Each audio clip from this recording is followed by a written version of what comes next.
Lesson 4, the muscular system. Your vocabulary today, the first word is cardiac muscle, muscular tissue of the heart that contracts rhythmically and continuously. Contract, to bring together, to shorten, to tighten. Involuntary muscle, muscle that cannot be controlled by choice.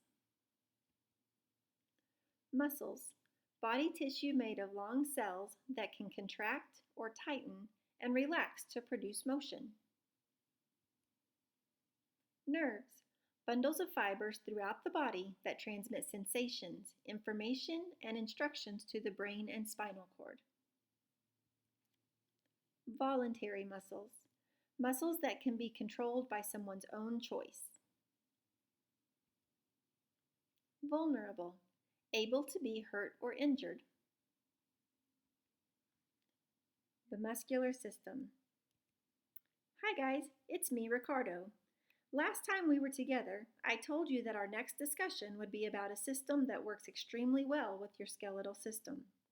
Did any of you predict the name of the system we're going to talk about today? If you predicted the muscular system, you're correct. You've learned how the bones in your skeletal system are connected from head to toe. Bones form the important framework of our body, but they could not move without the help of your muscles. What are muscles? The word muscle comes from the Latin word musculus. Muscles are made up of bundles of long, thin cells. They are controlled by signals that come from your brain and spinal cord, which carry messages through nerves to every part of your body. Muscles receive these messages, telling them when to contract or tighten, how to contract, and for how long. When muscles contract, they squeeze together, shortening and causing movement. Muscles are at work in your body all the time, even when you're sleeping. You have more than 650 muscles in your body, making up between 1/3 and 1/2 of your body weight. There are 3 types of muscles in your body, but most of them are skeletal muscles. Your skeletal muscles work closely with your bones to give them mobility or motion. Just as there are axial bones and appendicular bones, there are axial muscles and appendicular muscles. Which muscles do you think are axial? Right, the ones in your head, neck, and torso. And where are the appendicular muscles located? Yep, in your arms and legs. Most muscles work in pairs. Muscles only pull on bone. They cannot push. As your muscles pull on bone, they contract or get shorter. In order to relax or lengthen, muscles need a partner to pull the bone in the opposite direction. Paired muscles never pull at the same time. One pulls, the other relaxes. One relaxes, the other pulls. Look at these pictures of the muscles in your upper arm. It shows what happens when you make a fist and bend your arm. The bicep muscle contracts and bends your elbow while your tricep muscle relaxes.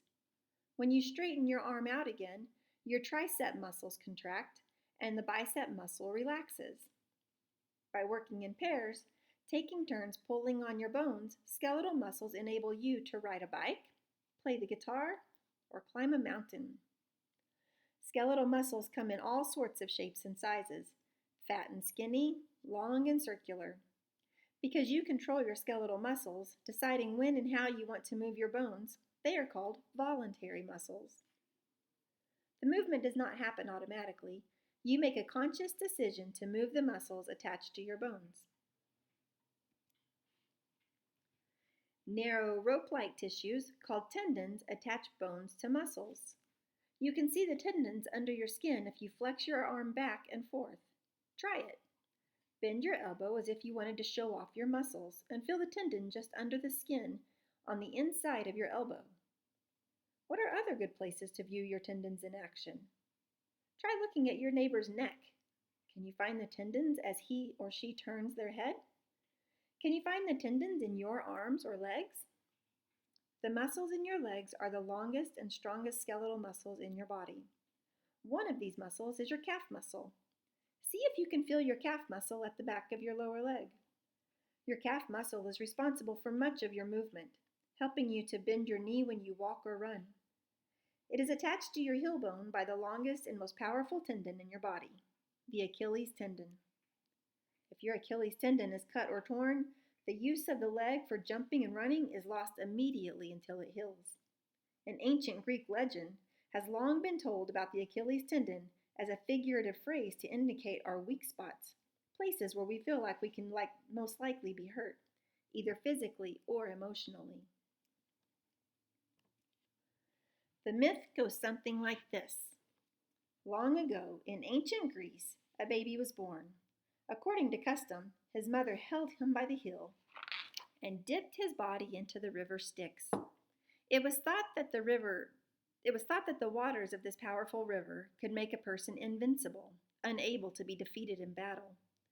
Achilles grew up to be a warrior, and indeed the river's power seemed to protect him from injury throughout many battles. However, there was one spot on his body that the waters had not touched. That was the spot where his mother had held him, Achilles' heel. He was finally killed when an arrow pierced his heel, his one vulnerable spot. From then on, people have referred to their own area of weakness as their Achilles' heel. Poor Achilles, it's a shame he wasn't wearing some armored footwear. Oh well, it is only a myth. Let's move on and learn about the other types of muscles in your body. In addition to the skeletal muscle, there's a smooth muscle called cardiac muscle. Are you ready for another riddle? Here you go. I am a muscle. Like music, I have a rhythm and a beat. I am protected by my rib cage. What am I? Does anyone know what type of muscle is contained in your heart, smooth or cardiac? Your thick, powerful heart is made of cardiac muscle, the strongest muscle in your body, found only in your heart. Unlike skeletal muscle, healthy cardiac muscle never tires. It is continually contracting and relaxing, rhythmically pumping blood around your body all day and all night. Cardiac muscle is an involuntary muscle, meaning that you do not control its movement. Your brain controls how fast your heart beats without you even thinking about it. Why do you think that's important? Smooth muscle is the third type of muscle in your body. It is also involuntary muscle because you cannot consciously move smooth muscle. It contracts exactly like skeletal muscles do, only much more slowly. Lining the walls of internal organs and blood vessels, smooth muscle uses less energy than skeletal muscles. It squeezes and tightens, mixing and churning food in the stomach. It lines your lungs and blood vessels too. The next time we meet, we'll talk about the system that controls all of your other body systems. This system controls both the voluntary and involuntary muscles in your body, and much more. Can you guess what system you will learn about next time? I'll see you next time, and we'll see if you've guessed it correctly.